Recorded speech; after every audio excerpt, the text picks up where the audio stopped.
Kaya lang nung ikaw ay nag-vlog, ito yung title ng vlog mo sa akin eh. Huwag maniniwala sa pakulo at panliling lang ni Marcoleta. Ano ang panliling lang ko, attorney? Public figure ako, pero kailangan malaman ko, sapagkat dito lang may malis ka na eh. Una, hindi mo ako kilala, ikaw hindi rin kita kilala. Pero dito lang the title pa lang. Huwag maniniwala sa pakulo at panliling lang ni Marcoleta. Attorney, kahit kailan wala akong nilinlang na mamamayan ng Pilipinas. Wala kang karapatan na akusahan mo ako ng ganito. Kung ang pinag-uusapan ay gusto mo lang ma-informahan ang mga nagpa-follow sa iyo kung sino-sino maraming nagpa-follow. Pwede mo ba sagutin ito muna? Ano yung panlilin lang na sinasabi mo rito? Marami kasi akong naging, hindi ko ano yung particular na. Ito eh, pakikita ko sa'yo, no? Hindi ko po alam kung anong particular doon na.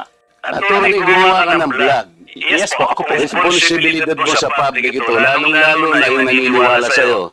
Hindi ko maniwala kung paano mo silang napaniwala. Pero itong sinabi mo ito, may pakulo ako at panlilin lang.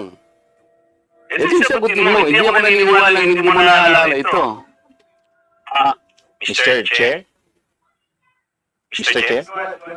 Actually po, doon yata yan sa rally ng Iglesia ni Cristo na naging subject din ako po ng programa ninyo sa yung dalawang pong kasama Honorable Congressman Marcoleta. Ako po lang naging subject nyo doon ni Saganang Mamamayan.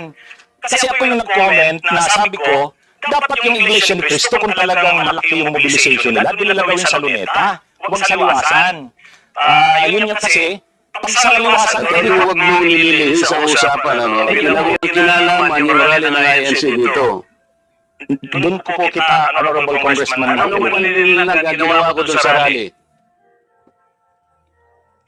yung po yatang speech nyo dun Hindi sa pa yata, kailangan siguruhin mo. Nagsalita ko doon, anong parte ng speech ko? Ang nililang ko ang mamamayang Pilipino. Honorable Congressman Marco, yung reaction ko po yata yung speech nyo po doon sa Ano nga, kung alam mo yung speech ko, ano yung panlilin lang doon? tingnan ko po dito sa ano ko, kung ano yung